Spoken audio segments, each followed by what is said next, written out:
Rainworld é algo estranho. À primeira vista, você pode pensar que ele é um side-scroller, com foco em plataforma, e você não estaria completamente errado. Mas ele é muito mais que isso, ele é um jogo de survival, onde você tem que coletar alimentos e usar seus recursos de forma inteligente para derrotar os inimigos que são mais fortes que você. Ele é um jogo onde você é presa e predador, em um ecossistema dinâmico e hostil, e é algo completamente único e uma experiência sensacional. Eu sou o Lucas e na análise de hoje, eu vou mostrar como o mundo e as criaturas de Rainworld são algo incrível e mesmo com um sistema de checkpoint longe do ideal e controles em muitos momentos imprecisos, ele é um forte candidato ao jogo do ano.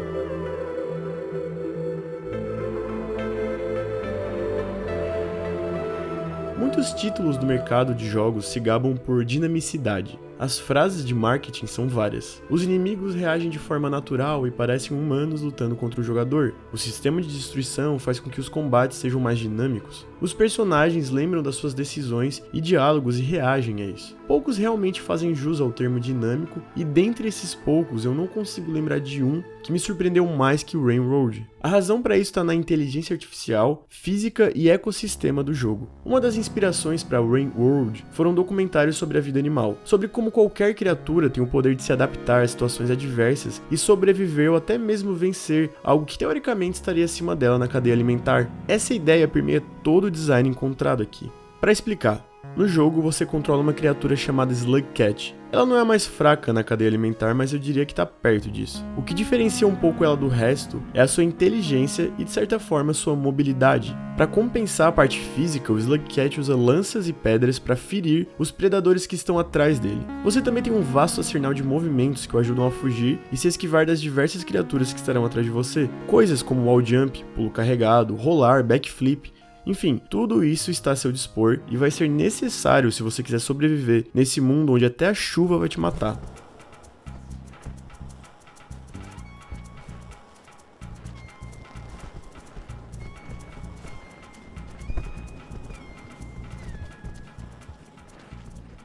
Mas, diferente de muitos títulos também, Rainworld não te ensina nada além do básico. No início, você aprende alguns conceitos chaves, como o fato de você precisar se abrigar e hibernar durante a chuva constante que acontece no jogo. E para fazer isso, você precisa ter comido 4 alimentos. Ele também mostra o pulo carregado e o uso de itens como a lança, e que essa é a forma que você tem para ferir outros predadores, mas que o ideal é fugir mesmo. Tudo isso é mostrado por imagens breves, por uma pequena criatura amarela que segue você na sua jornada. Bem, pelo menos por um tempo. Novamente, essa criatura não é explicada, pelo menos por um longo período. Essa falta de explicações ou tutoriais cria uma sensação de descobrimento que você, assim como o Slugcat, ainda está aprendendo como esse mundo funciona. Tudo é montado para incentivar a experimentação, porque é só assim que você vai sobreviver e progredir. Quando você encontra um item novo, digamos, algo como uma fruta diferente, você pode tentar comê-la, e isso não dá certo, já que ela é muito pequena e não preenche seu estômago, mas ela está posicionada bem perto da água. Isso é suspeito. Você pega a fruta e joga na água e ela infla. Agora você pode comê-la. Isso é só um dos incontáveis exemplos de coisas que você descobre jogando e que facilitam a sua sobrevivência. Plantas fechadas podem ser abertas com a lança para revelarem alimentos para o Slugcat. Uma sanguessuga presa no seu corpo pode atrair uma criatura voadora que geralmente o ignoraria, e você pode usá-la para planar pelo cenário. Você sente que o Slugcat está ficando mais esperto e adaptável e por consequência sobrevivendo a mais situações. E isso, novamente, reforça como a palavra dinâmico se aplica bem para Rainworld. Esse tipo de descoberta é algo constante devido à variedade de criaturas e itens espalhados pelas zonas. Mas o que mais passa essa impressão que o mundo do jogo é algo vivo, algo real, é a inteligência artificial e o comportamento dos animais existentes. Eu disse que a vantagem do Slugcat sobre o resto do ecossistema é sua inteligência, mas os predadores de Rainworld são formidáveis. Eu perdi a conta de quantas vezes eu fui surpreendido por um lagarto ou por um Dead Slugs, essa criatura bizarra, repleta de tentáculos. Na verdade, todas as criaturas do jogo, sem exceção, me surpreenderam com sua inteligência e sua rápida adaptação a situações difíceis. Só uma explicação rápida. Cada uma das criaturas tem uma variação de cor ou tamanho que muda suas habilidades, sua postura em relação ao jogador. O lagarto, por exemplo, pode ser verde, maior e mais pesado, o que resulta num movimento mais lento, mas resiliência maior. Ou ele pode ser branco e ter a habilidade de se movimentar pelos muros, se camuflar no cenário e usar sua língua para capturar o Slugcat. Isso, aliado à inteligência artificial e ao pathfinding dos inimigos, faz com que você seja pego de surpresa o tempo todo, e torna o Rainworld uma das experiências mais desafiadoras que eu tive nos últimos anos.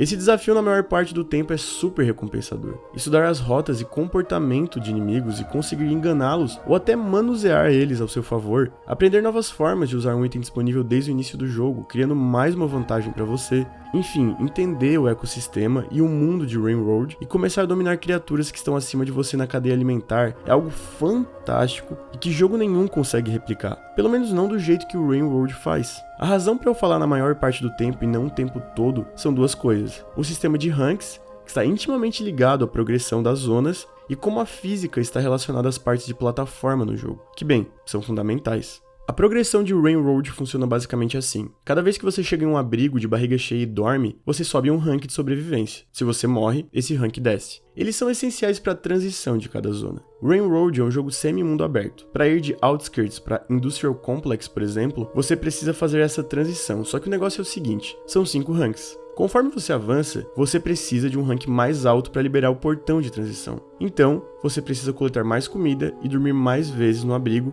e não pode morrer depois. No início, com os ranks baixos para progredir, áreas enormes e abrigos bem espalhados, isso não me incomodou em momento algum. Na verdade, alcançar esses ranks e ficar vivo era a forma do jogo fazer com que eu não avançasse muito rápido e acabasse não entendendo certas mecânicas que seriam necessárias mais para frente. O problema é quando você chega nesse mais pra frente, que é o que me leva pro aspecto de plataforma também. Em certo momento, os abrigos começam a ficar escassos. Isso é legal e passa aquela sensação que Dark Souls passava, quando encontrávamos uma bonfire em um momento desesperador. Mas em Dark Souls, você não precisava de rank para avançar nas áreas ou enfrentar chefes. E bem, aqui você precisa para ir para a próxima zona. Então, pensem comigo. O jogo já é desafiador bastante, sem necessidade de um limitador artificial que impede você de avançar para a próxima área.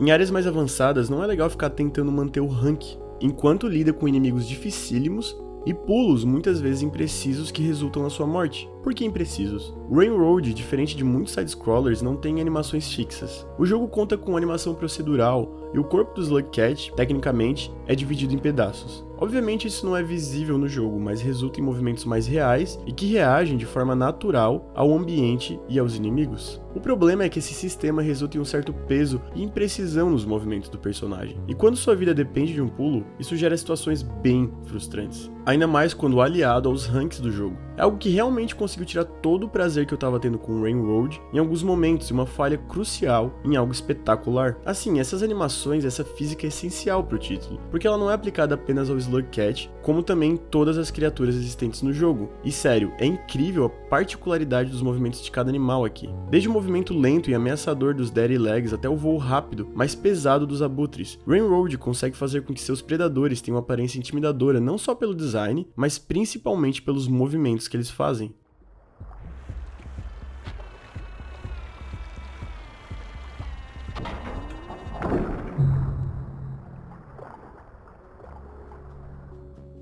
Claro, a arte ajuda nisso. Railroad consegue ser extremamente opressivo, mas também com momentos de beleza imensa. O prazer de explorar não vem apenas pelas mecânicas, mas pelo estilo visual único que a Video Cult, desenvolvedora que surpreendentemente são apenas 2 caras, conseguiu trazer à vida. Os ambientes industriais, o aspecto abandonado e em ruínas, os grafites espalhados, as estruturas gigantescas, tudo isso passa uma sensação de isolamento, mas em momentos também de contemplação. Você quer entender mais desse mundo, da civilização que claramente já viveu aqui, mas não existe mais, e as pequenas dicas visuais espalhadas por tudo apenas deixam você mais curioso. O Railroad explora essa curiosidade do jogador e essa ambientação abandonada muito bem através da história. Ela segue um molde mais críptico, onde muitas descobertas vêm da exploração ou interpretação, mas os momentos fixos da narrativa são fantásticos e criam questionamentos sobre decisões que você tomou, e incentivam você a vasculhar cada canto das áreas para entender mais sobre esse universo cativante. Eu só senti falta de um aspecto musical mais presente que fosse mais permeado durante sua exploração. A trilha sonora de Railroad é dinâmica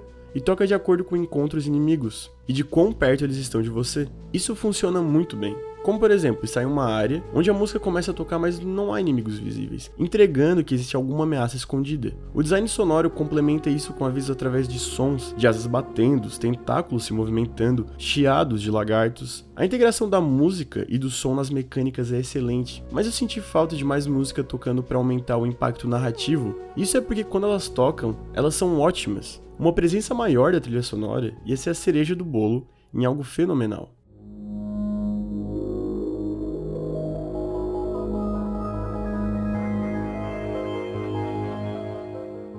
Pra mim, por enquanto, Rainworld é o jogo do ano. As falhas dele em momentos podem ser imensamente frustrantes, mas ele faz tanta coisa certa, de uma maneira tão única, que é difícil não ficar embasbacado com o fato do jogo ter sido feito apenas por 2 caras. Pra vocês terem noção, eu finalizei o Rainworld com 63 horas de jogo, e ainda consegui deixar passar muita coisa. Assim, eu sou o tipo de jogador que é mais lento na exploração, mas ele é repleto de conteúdo e segredos. Mesmo com todo esse tempo, eu mal posso esperar para voltar para o universo fantástico de Rainworld e descobrir mais o que ele tem para me oferecer. Pelo preço de R$ 36 e a quantidade e qualidade do conteúdo que ele oferece, Rainworld é uma das recomendações mais fáceis que eu já fiz aqui no canal.